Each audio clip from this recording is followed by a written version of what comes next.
Ladies and gentlemen, welcome. Today we are doing an oil change on a 2012 Mercedes GL350 Blue Tech. This is the 3.0 turbocharged diesel motor for Mercedes, and Mercedes used this engine on multiple models, so this oil change procedure might work for your vehicle. This is the motor we are working with. We will have to remove the cover because the oil filter is located right here. And as you guys can see, just pull up and we'll be able to slide it out.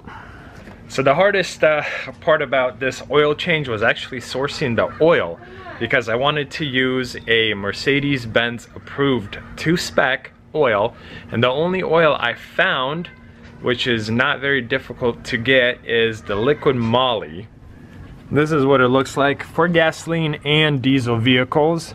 And yep, Mercedes-Benz approval 229.51. This is, if I'm not mistaken, exactly what you need.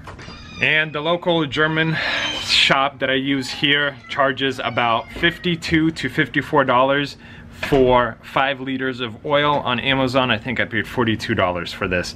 So, I mean, quite a bit of difference in price. So I saved about $20 going through Amazon. I did not find it anywhere else cheaper, and my dealer accounts don't carry this type of oil. So Amazon was kind of the only solution. So I'm going to lift the vehicle. It was just driven for quite a bit actually, so motor oil will be nice and hot, and I think I should be able to pour most of it out. With the vehicle lifted up, we are going underneath, and there is a cover that's in the way, and it's held by 4 to 6 10mm bolts. So I'm gonna remove those, take the cover off, and I'll show you guys the location.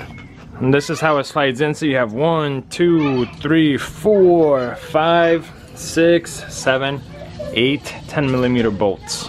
And here's what these bolts look like. Stumbled into a hiccup and I couldn't find the drain bolt. So if you guys see that, it's kind of wet and oily. Putting some degreaser on, I'm gonna clean all of this stuff up. But I ended up taking off the front plastic piece too, and it's just 4 more 10mm bolts. And now we have our drain bolt right here. But see, this car has this, I don't even know what it is. It's like a heater thing.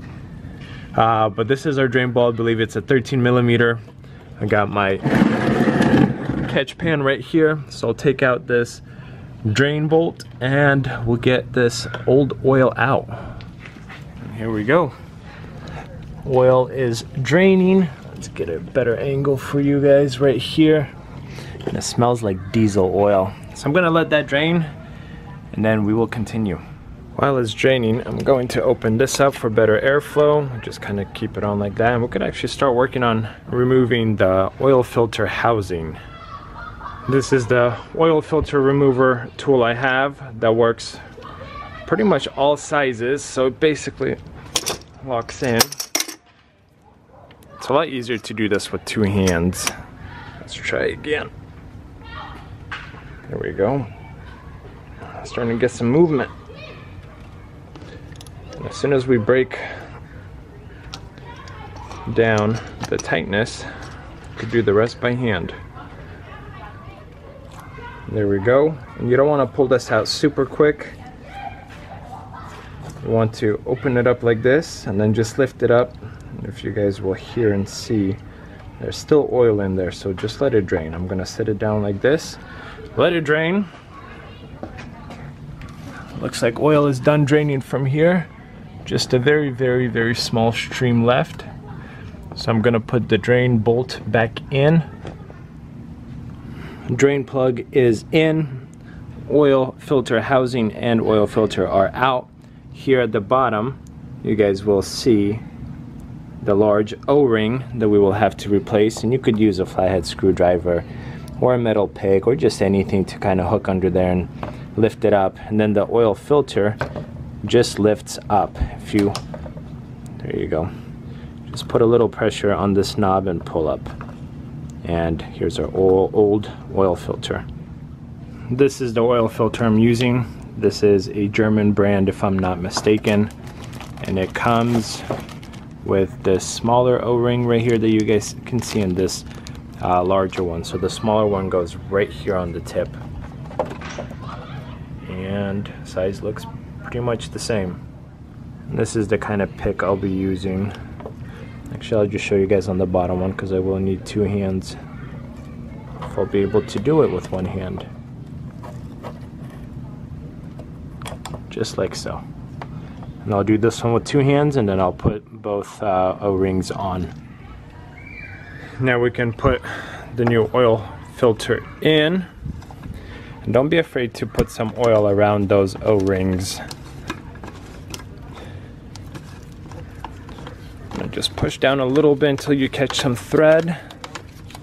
And then you will want to tighten it where there is no more gap between the plastic housing and then I think it's like an aluminum or maybe an iron housing in the engine bay. And you could do this by hand, because once you do it by hand and it bottoms out, it's not gonna go anymore. So now the only thing we have left to do is put fresh oil inside the engine. And this engine calls for 8 liters of fresh oil. Like I said, we are using liquid moly.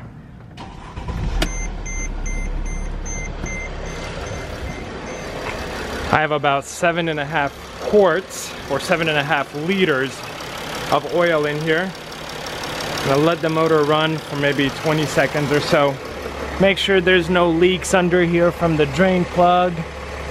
And then I'm gonna kill the car, put everything back together, put it on a level surface, wait about 10-15 minutes and measure with the dipstick. Dipstick is located right here in front of the engine. And if the level shows between the 2 marks on the dipstick, then we are good to go. If not, I will add accordingly. Not a very difficult oil change to do, but very, very necessary to do. I hope you guys found this video helpful. If you did, consider giving it a thumbs up, drop a comment in the comment section below. And as always, I will see you guys in another video.